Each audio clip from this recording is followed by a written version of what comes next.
Hey everyone, so yeah, another video discussion regarding logic and language.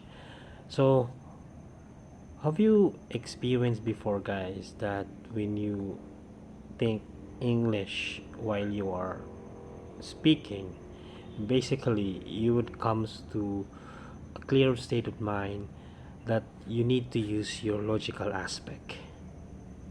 So that's the separate entity between logic and the language that you use.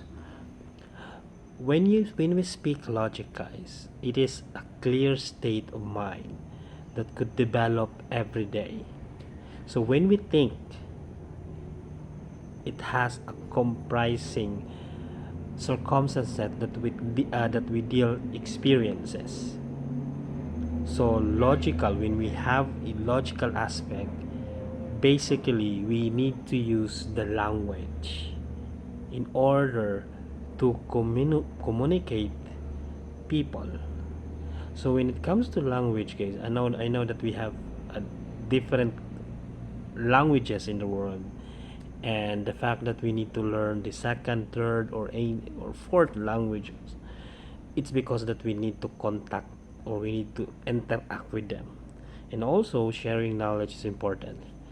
So here, guys, as a non-native speaker, logic is important, and using the language that we use.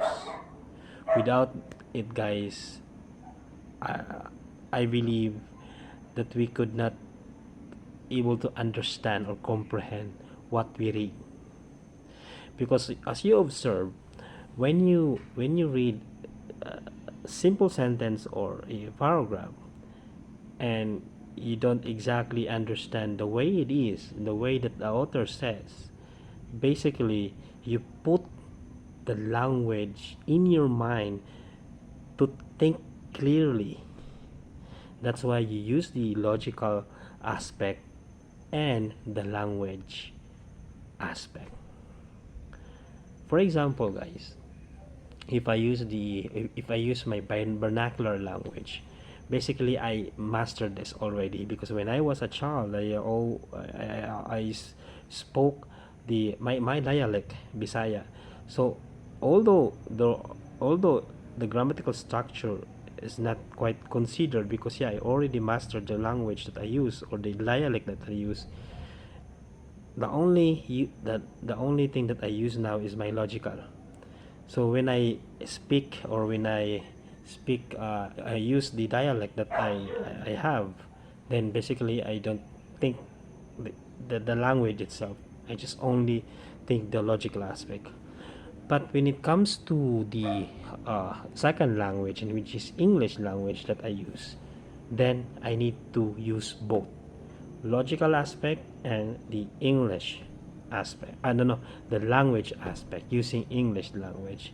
So it's kinda hassle at the same time, but it is rewarding because we know that English language is an international language that everybody use, especially in United States. So those people are using a first language uh, uh, community, so they're using English language. So again, guys, if you have the opportunity to learn this language as early or as young as your age right now, then learn from it, because nobody knows, or no one can teach you, can master, or can able to master it if you don't have the willingness to learn. Yeah, although there are teachers there are professors wants to to help us, to teach us, but there's no guarantee about that. So always be in a sense of willingness to learn, to know everything, because apparently knowledge is evolving.